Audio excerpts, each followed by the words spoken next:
नमस्कार राजपाल भाई। हाँ नमस्कार। कैसा लग रहा है? मुनि श्री मुकुल कुमार जी 26 साल के पश्चात अपनी जन्मभूमि सचिन में पधारे हैं, तो बहुत बड़ी प्रसन्नता का माहौल है, बहुत बड़ी खुशी हो रही है। मुझे ही नहीं, पूरे सचिन समाज, जैन समाज को इतनी प्रसन्नता हो रही है, इतनी खुशी हो रही है जिसका हम शब्दों में बता नहीं सकते हैं। और मुनिश्री अहमदाबाद में अपने 2 सफल चातुर्मास संपन्न करके सूरत की धरा पर पधारे हैं। सूरत होते हुए आज पहली बार सचिन अपनी जन्मभूमि में पधारे हैं, तो हमने आपका स्वागत, अभिनंदन किया। वो स्मृतियाँ जो यहाँ खेले कूदे बड़े हुए, वही स्मृतियाँ अभी ताजा हो गई है। और मुनिश्री ने 26 साल तेरापन धर्म संघ में अपनी सेवाएं दे रहे हैं। उनका अध्ययन के बारे में बताइए। मुनिश्री मुकुल कुमार जी ने जैन महावीर दर्शन में ज्योतिष और वास्तु विज्ञान, इसके ऊपर काफी इन्होंने पढ़ा है, जाना है। और हर एक व्यक्ति को कि भाई वास्तु कोई आज का नहीं है, हजारों साल पहले का है, तो उसके बारे में टोटल जानकारी आप बताते हैं। आपको अध्ययन है, पूरी जानकारी है, कितने वर्षों से ये चला आ रहा है, इससे क्या है, सुकन अपसुकन क्या है, ज्योतिष क्या है, वास्तु क्या है, विज्ञान क्या है, अहिंसा क्या है, वो सब आप आपके प्रवचन में बताते हैं। और यहाँ 15 दिन बिराजेंगे तो ज्यादा से ज्यादा हमें लाभ मिलेगा। और 15 तारीख को आपके सानिध्य में मर्यादा महोत्सव भी यहाँ पे है, तो वहां पर भी सब अपना लाभ लेंगे। जैसे नमस्कार, सुना है आप अहमदाबाद से बता रहे हैं। मैं राजू महर तेरापंथी आज मुकुल मुनि का यहाँ जो प्रवेश कार्यक्रम था कि जन्मभूमि तो वैसे आपकी उदना है, पर यहाँ आप पिछले जो पढ़े हुए हैं, यहाँ सचिन पधारे हैं और आपका सचिन में भव्य हुआ में देखा, उत्साह था और मेरे को भी यहाँ जाने का मौका मिला। मुझे भी प्रसन्नता है कि ऐसे संतों के सानिध्य में प्रवेश हुआ, मैं साथ में था। आप पिछले 2 साल से भव्यतम भव्य चातुर्मास संपन्न करके अहमदाबाद से यहाँ पधारे हैं। इतने ज्ञानी है दोनों, एक आगम के ज्ञाता है और एक वास्तु और उसके बारे में आम आदमी को आज की जो जीवन शैली है उसको कैसे अपन सही रूप से करें, अपने जीवन को कैसे परिवर्तन लाए, उसके बारे में मुनि श्री मुकुल कुमार जी इतनी अच्छी तरह से बताते हैं। अभी 4 तारीख को उदना में भव्यतम भव्य उनका ये जो कार्यशाला का प्रोग्राम था एकदम सफलतम रहा। अहमदाबाद में जो भी प्रोग्राम हुए आज दिन तक आपके इतने सफलतम रहे। मेरे को आपने एक रंग चिकित्सा की उपाधि दे रखी है और मैंने आपके सानिध्य में जो तपस्या की उनकी इतनी, आपने जो तपस्या का जो रंग लगाया वो तेरापन धर्म संघ में ऐतिहासिक है, वो सबसे पहला इतिहास है। इतनी बड़ी तपस्या अहमदाबाद में हुई। ओम आराम ओम। मुकुल कुमार जी का 26 साल के बाद ये सचिन की धरा पर पदार्पण हुआ। आज बहुत ही खुशी का माहौल है, खूब प्रसन्नता का विषय है। और मुनि श्री कुलदीप कुमार जी के स्वामी के प्रति खूब कृतज्ञता ज्ञापित करता हूँ कि आपने सचिन का प्रवास फरमाया और इंतजार की घड़ियाँ खत्म हुई और आज आप सचिन पधार गए। मैं मुनि श्री कुलदीप कुमार जी से निवेदन करूँगा कि आज के कार्यक्रम की शुरुआत नमस्कार महामंत्र से करवाएं। ओम ह्रीं नमो आयर्याणं। ओम ह्रीं नमो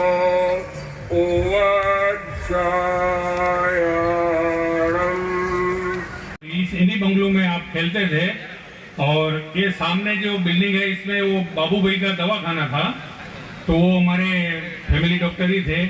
आप कहीं खेलने जाते, कूदने जाते, पैर में लग जाते, कहीं आती तो डायरेक्ट वहां जाके पट्टी करा के घर पे आ जाते। शीश नवाए अरिहंत को सिद्धन करो प्रणाम, उपाध्याय आचार्य का ले स्वीकार्य नाम। श्रवण भगवान महावीर स्वामी के चरणों में कोटि से वंदन। अत्र विराजित शासनपति युग प्रधान शांति दूत आचार्य महाश्रमण जी के सुशिष्य मुनि श्री कुलदीप कुमार जी, मुनि श्री मुकुल कुमार जी का शरण में नमन है उस भिक्षु के चरण में, बने भिक्षु के चरणों की धूल। आओ मिलकर चढ़ाए हम श्रद्धा के फूल, आओ मिलकर चढ़ाए हम श्रद्धा के फूल। आराध्य के चरणों में सब भक्ति वंदना। महातपस्वी आचार्य श्री महाश्रमण जी के चरणों में वंदना। अत्र विहार करके पधारे मुनि श्री कुलदीप कुमार जी एवं सचिन धरा के लाडले मुनि श्री मुकुल कुमार जी के चरणों में सब भक्ति वंदना एवं आसपास के क्षेत्र में विराजित चरित्र आत्मा के चरणों में सब भक्ति वंदना। समस्त जैन समाज के चरणों में सब भक्ति वंदना। अत्र विराजित मुनि श्री कुलदीप कुमार जी एवं मुनि श्री मुकुल कुमार जी के चरणों में सब भक्ति वंदना।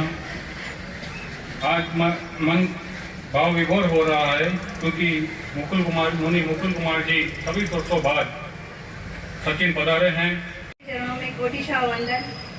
पधारे हुए मुनि श्री कुलदीप कुमार जी महाराजा और मुकुल मुनि जी महाराजा के चरणों में कोटिशा वंदन।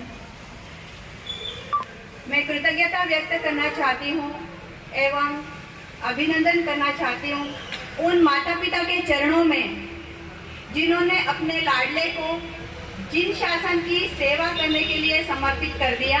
સચિન જન્મભૂમિના લાડલા મુનિ શ્રી મુકુલકુમારજી નું સચિનની પાવનધરા પર આગમન થયું. પ્રજાપંખ ન્યૂઝ સચિન અહેવાલ.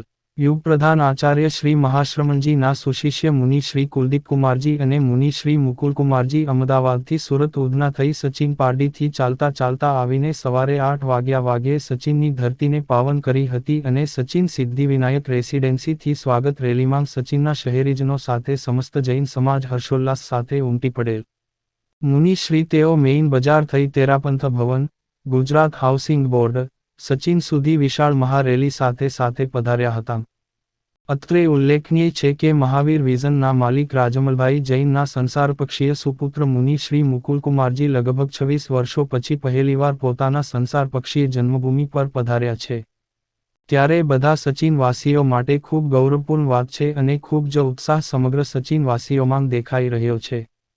સમસ્ત વેપારી મિત્રો ગઈકાલે સવારે જ્યારે મુનિ શ્રી સચિન આવ્યા ત્યારે એમની સ્વાગત રેલી માંગ જોડાઈને મહાવીર પ્રભુનું નામ લેતા સચિન હાઉસિંગ તેરાપંથ ભવન પધાર્યા હતા અને મુનિ શ્રી બજાર માંગ થઈ તેરાપંથ ભવન પહોંચે ત્યાં સુધી સહુ વેપારીઓએ એમના માનમાં દુકાનો બજાર બંધ રાખી એમની પવિત્ર રેલી માંગ જોડાયાનો આનંદ મેળવતા હતા. આ તબક્કે રાજમાલ જૈને સહુનું સ્વાગત કરી અભિવાદન કર્યું હતું. સમગ્ર કાર્યક્રમના નિમંત્રક અને આયોજક શ્રી જૈન શ્વેતાંબર તેરાપંથી સભા સચિન હતું. તો આવો સાંભળીએ મુનિ શ્રી શું ઉપદેશ આપી રહ્યા છે. तो मैं आज पूरे सदन की ओर से मुनि श्री मुकुल कुमार जी को निवेदन करूंगा कि अपने वक्तव्य करें. माइक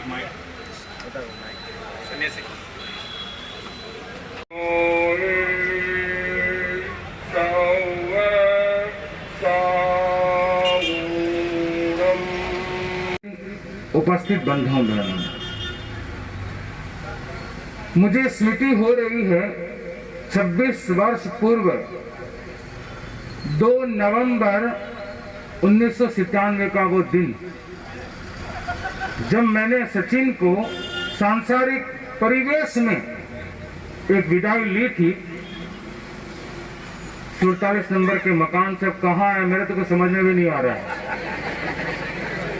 कि मैंने जो सचिन देखा था वो बिल्कुल अलग था, आज बिल्कुल अलग है और विकास होना भी चाहिए. परिवर्तन के बिना विकास की संभावनाएं समाप्त हो जाती हैं. अतीत की वे सारी स्मृतियां उभर रही है, एक एक प्रसंग उभर रहा है और गृहस्थ जीवन की अगर ज्यादातर घटनाएं मुझे याद हैं तो सचिन की है. सचिन के कितने कितने कोनों में मैं घुमा गया, अनेक प्रसंग है. आज अवसर नहीं उन प्रसंगों की चर्चा का, पर मैं सबसे पहले स्मृति करना चाहूंगा. कुछ चीजें विरासत में परंपरागत प्राप्त होती है. 2 नवंबर 1997 को एक मुमुक्षु के रूप में मैंने मुनि बनने के लिए यहाँ से प्रस्थान किया था और लगभग 26 वर्षों के बाद पुनः सचिन में आना हुआ है। ये मेरी संसार पक्षीय कर्म भूमि है। लोगों की श्रद्धा भक्ति भावना देखकर मन आह्लादित हो रहा है और ग्रंथों में कहा गया है कि जन्मभूमि और माता पिता का एक विशिष्ट उपकार होता है, एक ऋण होता है। आज यहाँ इस जन्मभूमि में अपने संसार पक्षी नातिलों के बीच आना हुआ है। हम अध्यात्म की भूमिका में हैं, इसलिए लक्ष्य यही है कि इस सचिन धरा पर जितने दिन का भी प्रवास हो वो संपूर्ण आध्यात्मिक हो और लोगों को कुछ नई जानकारी मिले, जैन परंपरा से अवगत हो, जीवन कौशल उन्हें प्राप्त हो, जीवन का सम्यक प्रबंधन कैसे कर सके आदि विषयों पर परिचर्चा, संगोष्ठी, प्रवचन आदि रहेंगे। और लक्ष्य यही है कि एक आध्यात्मिक वातावरण यहाँ निर्मित है। यंत्रों का निर्माण एक विशेष अपेक्षा से होता है। जैसे जैसे वैज्ञानिक युग आगे बढ़ रहा है, नए आविष्कार हो रहे हैं, नई सुविधाएं प्राप्त हो रही है, गड़बड़ यंत्र में नहीं है, मनुष्य की मानसिकता में है, उपयोग करने की भावना में है। अगर मोबाइल हो या किसी भी प्रकार का कोई भी यंत्र हो, सही ढंग से उपयोग किया जाए तो अपनी सार्थकता सिद्ध करता है। किंतु वही जब मैं प्राय आज के युवाओं को देखता हूं और मैं आज के युवाओं को ये कहना चाहूंगा, आज की नौजवान जो अपनी कर्मजा शक्ति को मोबाइल देखने में लगा रही है, वो अपने निर्माण में लगाए। उस व्यक्ति का निर्माण होगा, समाज का निर्माण होगा, समाज से राष्ट्र का निर्माण होगा। और आजकल तो मोबाइल में इतने मग्न हो जाते हैं। मैं आपको एक बात बताऊं, मैं घर में भिक्षा के लिए गया और वहां पर घर के 5 सदस्य सोफा पर बैठे हुए मोबाइल देख रहे थे। मैंने उनको आवाज लगाई, 1 मिनट तक मैं उनको आवाज लगाता रहा, पर वो इतने मग्न थे कि उन्हें पता ही नहीं कि कोई उपस्थित भी हुआ। बाद में जब उनका ध्यान गया तो उन्होंने खेद प्रकट किया। ये आज के युवाओं की स्थिति है, युवाओं की नहीं, परिवार की स्थिति है। और मुझे ऐसा लगता है कि बच्चों को दोष दिया जाता है, पर क्या बड़े भी मोबाइल के दुरुपयोग से वंचित हैं?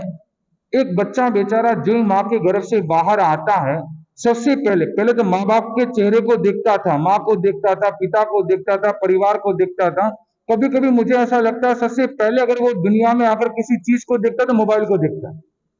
वो बेचारा बाहर अभी तक आया नहीं है, ठीक से सांसें लेनी शुरू नहीं की है और फोटो लेना शुरू कर दिया। जो जीवन में जन्मते ही संसार में आते ही मोबाइल देखेगा तो वो मोबाइल में रचेगा पचेगा नहीं तो क्या होगा। ये मोबाइल की संस्कृति ने होटल और बोतल की संस्कृति को पैदा किया है। और देखिए, भारतीय संस्कृति कहती है संयम से रहो, संयम से जियो, और विदेशी संस्कृति कहती है रहो होटल में और मरो हॉस्पिटल में। अगर हमने मोबाइल के दुरुपयोग से अपने आप को दूर नहीं किया, युवा पीढ़ी को जागरूक नहीं किया, तो आने वाला कल एक भयानक दौर हो सकता है। तो मैं आज सभी युवाओं को ये कहना चाहूंगा कि जितना समय मोबाइल में लगाते हैं, आवश्यकता को ना नहीं है, पर अनावश्यकता से दूर होकर के वो अपने जीवन के निर्माण में देश हित में लगाएं, इसी भावना के। ऐसा है। वैसे तो हम किसी स्थान से बंधे हुए नहीं है। मेरे लिए इतना ही कि मैं इनको मेरे परम सहयोगी के रूप में मानता हूं, और मेरी जो जैन साधु की साधना है, इसमें मेरे ये पूर्ण रूप से सहयोगी और मुझे साधना करने में बहुत सहयोग देती हैं। इसलिए हम चाहे कौन से गांव चले जाएं, मेरे लिए तो ये वही रहेंगे जो आज सचिन में है। फिर भी अपना गांव का एक महत्व होता है। मुझे भी प्रसन्नता है आज हम यहाँ आए, जैन साधु की चर्या के अनुसार पैदल चल के यहाँ पहुंच गए। हमारा प्रमुख लक्ष्य यही रहता है कि मानवता के, अध्यात्म के, नैतिकता के संस्कार लोगों में मिले, चाहे वो जैन हो चाहे अजैन हो, सब मनुष्य हैं और उनमें नैतिकता से परिपूर्ण सात्विक जीवन जीने की वृत्ति हम जगाएं, अच्छे संस्कार दें, और वो अच्छे मनुष्य बन गए तो अच्छे राष्ट्र के एक सदस्य बनेंगे और राष्ट्र का विकास करने में सहयोग देंगे। इसी उद्देश्य से हम भ्रमण करते करते यहाँ आए। यद्यपि सचिन का अपना एक लगाव है, क्योंकि इनके सारे रिश्तेदार यहाँ रहते हैं, उसकी भी अलग से प्रसन्नता रहती है। तो मुझे भी प्रसन्नता है इस बात की कि जो एक मेरा लक्ष्य था सचिन आने का, मैं पहुंच गया। अब यहाँ पर हम धर्म की, अध्यात्म की लोग जगाकर ऐसा संदेश दें कि पूरी दुनिया को मिले कि हम कैसा जीवन जी सकते हैं और किस प्रकार हम अच्छा जीवन जी सकते हैं। इसी लक्ष्य से हम सचिन आए हैं और ये हमारा मिशन पूर्ण सफल होगा, इसी विश्वास के साथ आज हमने यहाँ प्रवेश किया है। योग अपने आप में कोई गलत नहीं है, उन्हें गाइड सही नहीं मिल रहा है। इसके कई कारण हो सकते हैं। उनको वातावरण वैसा नहीं मिलता, कल्चर ही ऐसा ही चल रहा है।